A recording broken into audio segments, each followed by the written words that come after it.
Hello everyone, welcome back to my channel. This is Shubham and today I'm going to talk about the Kawasaki disease. Kawasaki disease has also been linked nowadays to the coronavirus or COVID-19, especially in the children, because some of the cases has been reported in the UK and even in the European countries that children who were having the symptoms of the COVID-19 or coronavirus, they actually started to develop high grade fever for more than 5 or 7 days, which is actually related to the Kawasaki disease, because in Kawasaki disease also the children's are having high grade fever for more than 5 or 7 days. So even the WHO is saying that there can be some relation between the Kawasaki disease and the coronavirus, but the research is going on over this topic, and we may have better news after some days and after the study of some more cases of the children, that what is the basic relation, or is it true that we can say that there is a relation between the Kawasaki disease and the coronavirus, right? And the basic miserable thing which we might come across then that in the Kawasaki disease, in the treatment part, I will be talking about the drug NSAID we are giving in the children. High doses of aspirin we are giving in the children, and along with that intravenous immunoglobulins we are giving in the Kawasaki disease. But here the problem might come that in the coronavirus, as you know about the Reye syndrome, that the patient who is already suffering from the any kind of virus, we can't give the aspirin, right, because of the Reye syndrome. So if the patient will be having already coronavirus, and the patient if the patient is having Kawasaki disease as well, and there is a comorbidity or there is overlaying of this disease, then we might not be able to give aspirin also in high doses, because that can cause Reye syndrome. Okay, we are giving the aspirin in the Kawasaki disease because of the heart problems which might be seen in the Kawasaki disease as a complication. Okay, so let me not confuse you much, and let me start with the Kawasaki disease basically, and then you will able to make a clear cut relation with these kind of things which I'm talking about right now, right? So let me talk about the Kawasaki disease. Let me start with the Kawasaki. Okay, so Kawasaki disease basically it is a acute febrile condition. Okay, this is an acute febrile condition. It is a medium vessel vasculitis basically. Okay, so this is a medium vessel vasculitis, and it is also called as actually mucocutaneous lymph node syndrome. Why is it so? It is also called as mucocutaneous lymph node syndrome. Why is it so? Because look, it will be affecting the lymph nodes, mainly the cervical lymph nodes. I will be talking about that much clearly in the presentation part. Okay, so this is also called as mucocutaneous lymph node syndrome, and in the presentation part it will be making much more sense. Okay, and basically we can remember, we can have the overview of the Kawasaki disease by the mnemonic crash burn. Okay, I will elaborate this mnemonic for you in the presentation part, but give me some time. Let me talk about some more things. For an example, this is more common in children. Okay, and as I said, less than 5 years. Okay, less than 5 years, and the patient will be having high grade fever and all those things. Pathogenesis is not much clear about this Kawasaki disease, but it is thought to to involve some kind of infections, some kind of environmental triggers can cause Kawasaki disease in the children, as immunological system is not much stronger in the children, so it may affect the children. Okay, and can cause Kawasaki disease. Environmental triggers, some of the immunological abnormalities can be there, which can alleviate the symptoms of Kawasaki disease, or alleviate the symptoms of Kawasaki disease, right? Now let me talk about the main part, that is the presentation. Okay, so in the presentation part, what you need to remember basically. Okay, so I'll be talking about very precise ones. Okay, for an example, right, so I told you about one mnemonic that was crash burn. Okay, so let me crash this mnemonic for you, so you can remember actually the Kawasaki disease by the crash burn, right? Crash burn. Okay, and what this basically is, let me tell you. For example, from the C, okay, C means conjunctival injection, or you can say in the simple words conjunctivitis, right? R for rashes, morbilliform rashes.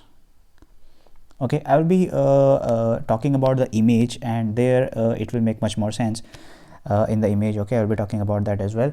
A for adenopathy, it can be cervical lymphadenopathy for an example, right? Cervical lymphadenopathy, right? Cervical lymphadenopathy. Okay, as for it will be strawberry tongue. So mucous membrane basically can be involved, right? Strawberry tongue.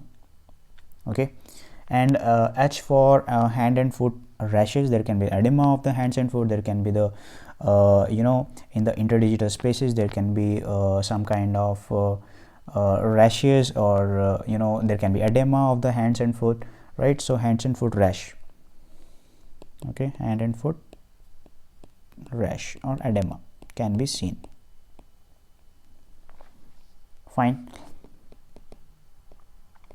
Okay, and what does it mean burn? Burn means basically it is fever. It will be high grade fever. It can be in the children, if it is appearing for more than 5 days, then yes, there can be the Kawasaki disease. It can involve various kind of organs, right? And usually if you talk about the diagnosis part, however, we will be talking about that in the diagnosis part, in the studies part. But let me tell you over here only that if you talk about the diagnosis part, out of these five crash, mnemonic, 4 out of 5 symptoms should be appearing in the patient to make a proper clear-cut diagnosis of the Kawasaki disease, right? Okay, let me move further. Okay, so I told you about the crash mnemonic in the presentation part of this Kawasaki disease. If you forget everything about the Kawasaki disease, please I would recommend you to remember at least this mnemonic crash burn, because it may help you in diagnosing the Kawasaki disease, okay, even if you forget everything. Okay, so mainly after the finishing of this video, or before the finishing of this video, I will be telling you what points you should take home at least to diagnose the Kawasaki disease, right? Okay, so that is about the presentation part. Okay, I told you about the fever, and along with that, what might be seen in the patients along with these kind of presentation. And what can be seen is like arthritis can be seen in the patient, right? And along with that, there can be the oral mucous membrane involvement, which I told you. There is the cracked lips can be there, and strawberry tongue is there. Okay, so over here let me mention it over here that cracked lips, okay, okay, this is the part of the mucous membrane, right? And morbilliform rashes can be present. There will be the morbilliform rashes, I told you, they can be present over the face, over the whole body. Okay, so these are some of the basic symptoms of the Kawasaki disease. Okay, now let me move further and let me talk about the imaging. Okay, now why I'm stressing upon the imaging over here? Look, imaging is important, as I told you in the beginning that this Kawasaki disease is very strongly related to the heart. It may cause many kind of heart problems. For an example, it can cause the myocarditis, it may cause the pericarditis, it may cause the myocardial infarction.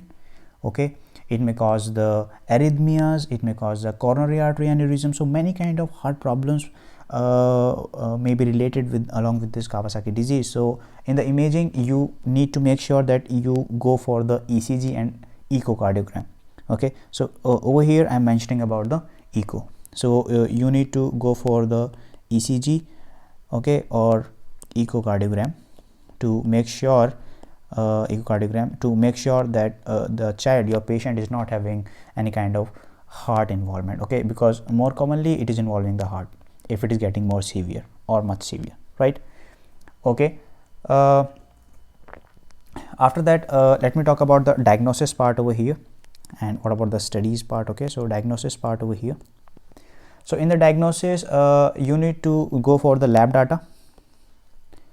Okay, you need to go for the labs data, and in the labs what you will be seeing that you will be going for the inflammatory markers, right? You will be going for the inflammatory markers. They will be elevated actually. As you know, inflammation is going on inside our patient, so inflammatory markers definitely they will be elevated. So what inflammatory markers will be elevated over here? For an example, you can see that C-reactive protein will be elevated. C-reactive protein will be elevated. ESR will be elevated. Okay, what else? Platelet count will be elevated. Platelets count, yes. For example, it may go beyond 450,000, right? Platelets count may be elevated. ESR may go more than 40 millimeter per hour. Okay, more than 40 millimeter per hour for an example. Okay, what else? White blood cell, obviously. WBCs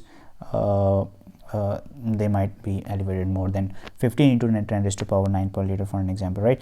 Okay, this is the labs part, that everything is gonna elevate.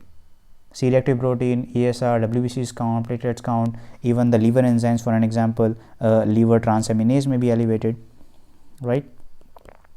Liver transaminase will be elevated. So everything will be elevated as the inflammation is going on inside the body, right? I told you that diagnostic criteria already, that if the 4 out of 5 crash symptoms are present in the patient, then this is the diagnosis of the along with the burn, obviously, right, along with the burn, right, fever, that can give you the clue about the Kawasaki disease. Okay, and what was the crash? I'm repeating once again. C for conjunctival injection or conjunctivitis, R for morbilliform rash. Okay, then adenopathy, that was cervical lymphadenopathy, I told you, right? Then H for strawberry tongue, cracked lips, and H for hand and foot rashes or edema, right? Okay, some of the differentials which you need to take down. For an example, differentials, right, which may look similar, but I will be telling you about the differences, that what basically might be the difference, okay, to exclude them out with the Kawasaki disease. For an example, one of them is scarlet fever. Scarlet fever also will be showing you about the strawberry tongue, which I talked about in the Kawasaki disease also. But sandpaper like rash will be seen in the patient. Here I told you morbilliform rash, and group A streptococcal pharyngitis will be seen in the scarlet fever, which I didn't talk about over here. Kawasaki disease, okay, I didn't talked about the group A streptococcus. Okay, this is not caused by that. Okay, so that is the main point. Okay, that was about the scarlet fever. Along with that, Takayasu arthritis. What is the difference? Okay, look, Takayasu arthritis, the features will be that handed foot rashes will not be seen. Okay, strawberry tongue will not be seen, but at the same time weak pulses can be seen in the Takayasu arthritis. Okay, so that is about the differential part. Okay, let me talk about the treatment part now, because that's going to be important. So treatment part. Okay, treatment part is that you can use the intravenous immunoglobulins, as I told you in the beginning of this video. So IVIG, okay, or I'm saying IV immunoglobulin.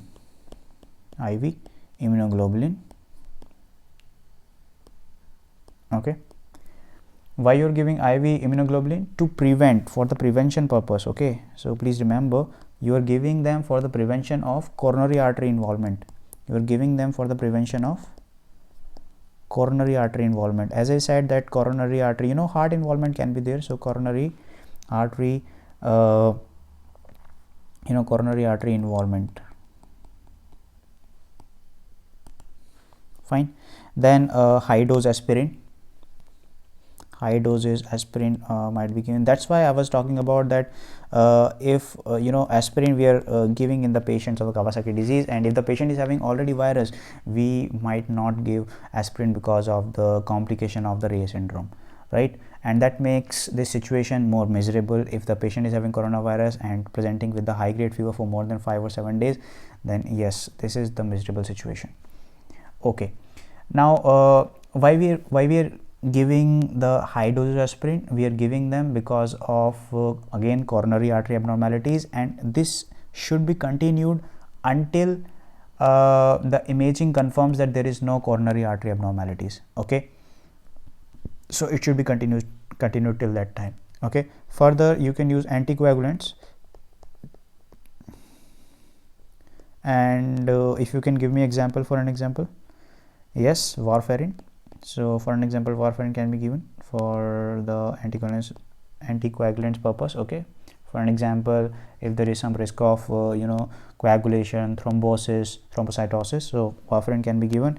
And vaccinations.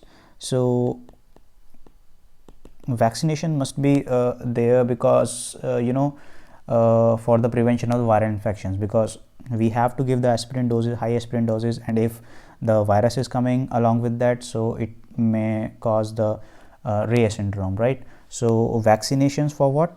Vaccinations for actually prevention of the viral infection, prevention of viral infections, prevention of viral infections. And otherwise, if the patient is having viral infection plus aspirin, so I'm writing it with black, that viral infection, if the patient is having already and you are giving the aspirin, it might cause what? It may cause Reye syndrome. Okay, it may cause Reye syndrome. Okay, in children specifically. Okay, so I am writing in a black box.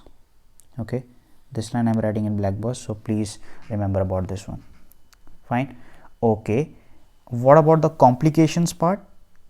Okay, so last part over here is the complications, and complications I told you about the heart.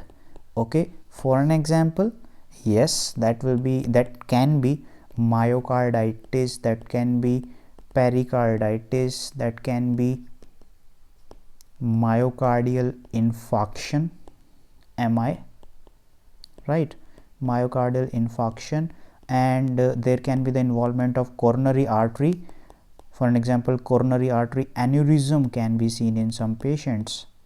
Okay, so really for the children, this disease is not gonna do much good to them, right? So that can be thing. Okay, so remember about the crash syndrome. I told you that at least you should take this.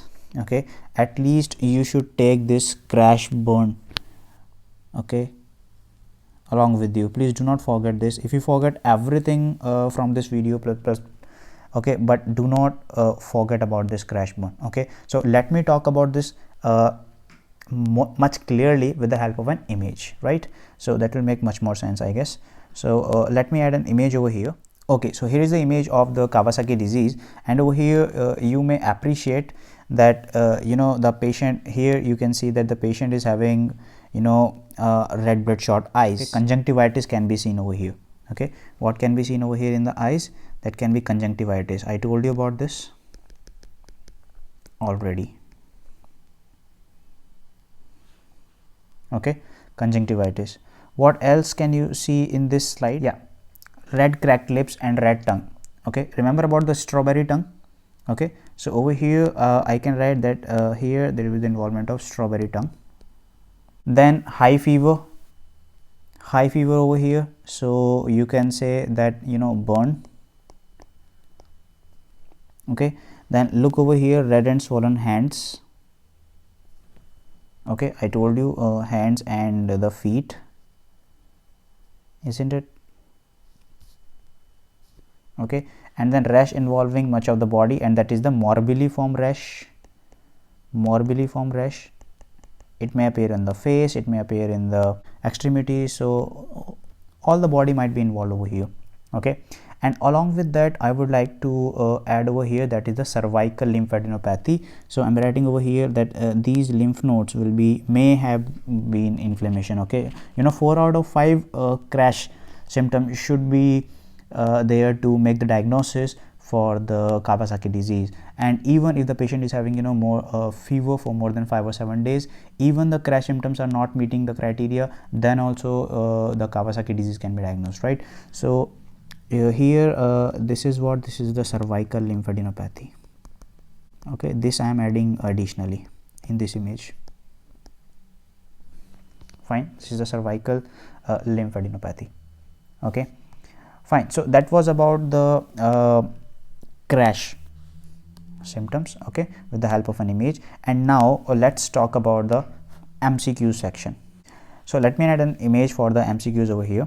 So let's look at the first one. So over here they are saying that the patient, many of you might have understood the disease already, as you can see the image, but let me read the question for you. A 5-year-old boy, first of all, look at the age of this boy. Okay, 5-year-old comes to the emergency room, presents to the emergency room with 5 days of fever, ranging from high grade fever, right, 102, 104 degree Fahrenheit, and we know that this is the high grade fever. His mother reports that he also had a bad rash that developed on day 3. Okay, rash, morbilliform rash. Remember, he has bilateral conjunctivitis, so you know about this very well. Extensive morbilliform rash, no problem at all, and bright red tongue, scarlet fever. I told you, remember about the differential diagnosis for the scarlet fever. Okay, yes, bright red tongue can be seen in the scarlet fever, but not conjunctivitis, morbilliform rash. Okay, so this one is the strawberry tongue, which will be seen in the Kawasaki as per question till now. Okay, swollen hands and feet, yes, it is one of the criteria of the crash. If you remember, labs are remarkable for the C-reactive protein. I told you, yes, that elevated C-reactive protein might be seen. WBC count will be elevated, platelets count will be elevated, right? ESR will be elevated. Okay, so immediately he was given the IV immunoglobulin and aspirin and sent for an echocardiogram to rule out the heart problems. So clear cut, this is a question of many hints are given, so that the diagnosis over here will be made as Kawasaki disease. Okay, no problem at all. Okay, Kawasaki disease. Okay, no problem at all in solving this question. Fine. Okay, let's move on to the next one, and now let's talk about this one.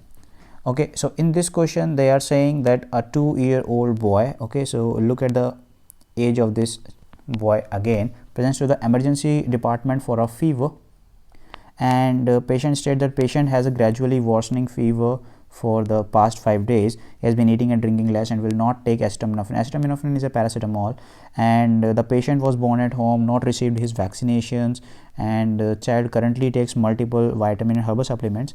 Rectal temperature is high, look, 40 degrees Celsius, 104, obviously it is high grade fever. Blood pressure is 85 over 50, pulse is quite high, respirations are 22 per minute, oxygen saturation 99. Look, physical exam notable for the conjunctivitis and tender cervical lymphadenopathy, and a desquamating rash is noted on the patient palms, as well as erythema and swelling of the tongue, which is the strawberry tongue. Child is highly irritable, not participating in neurological examination. States he wants to order a few blood tests, which the patient refuse.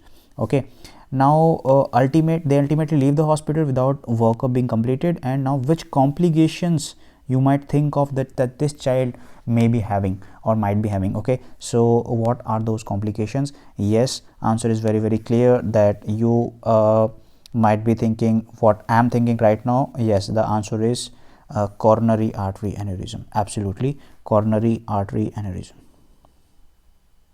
Okay, and what is your diagnosis? Yes, that will be Kawasaki disease. Okay, so I hope you are very much clear now about the Kawasaki disease. Okay, so crash mnemonic is very, very helpful. You need to take that. Okay, at least you need to pick that for making the diagnosis of the Kawasaki disease. And now let's move on to the next one, and let's talk about the third question now. Okay, so over here they are talking about again 5-year-old girl.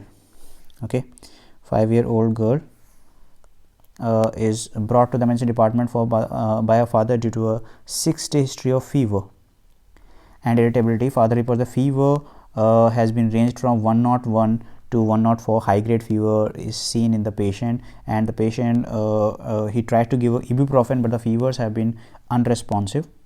Okay, now additionally she developed a rash 3 days ago. Okay, and rash 3 days ago, refused to wear shoes because they feel tight. His father reported other than 2-year infections she had when she was younger. The patient has been healthy. She is up to date on her vaccination except for the vaccine booster scheduled for the ages 4 to 6. Okay, that is not important for you for now, but the important thing is physical examination shows bilateral conjunctivitis, palpable cervical lymph node, which is the cervical lymphadenopathy, diffuse morbilliform rash, desquamation of the palms and soles with swollen hands and feet. So you know crash criteria. I hope you remember the crash criteria very well. So C4, that was the conjunctivitis, yes it is there. R4, that was the rashes, yes morbilliform rash is there. A4, that was the adenopathy, yes adenopathy was also seen in this question, I guess. Yes, there is a palpable cervical lymph nodes. And S4, it was the strawberry tongue, which is not given over here, but H4, yes absolutely swollen hands and feet. So 4 out of 5 crash criteria has been matched over here. So the diagnosis over here will be absolutely Kawasaki disease. So over here in the question they are asking you what is the next step in the management. What is the next step in the management? Okay, so what will be your next step in the management? Yes, absolutely intravenous immunoglobulin. I told you about the high doses of aspirin, remember? So answer is high doses of aspirin to prevent what? Heart problems. Okay, so it will be given till that particular moment when the imaging confirms that yes there is no comorbidity, there is no problem with the heart. So that was about the Kawasaki disease, guys. Okay, I hope you enjoyed the video. If you enjoyed the video and you watched this video till now, then please hit the like button. Make sure you subscribe my channel. Please share the video with your friends, and I will see you in my next video. Thank you so much.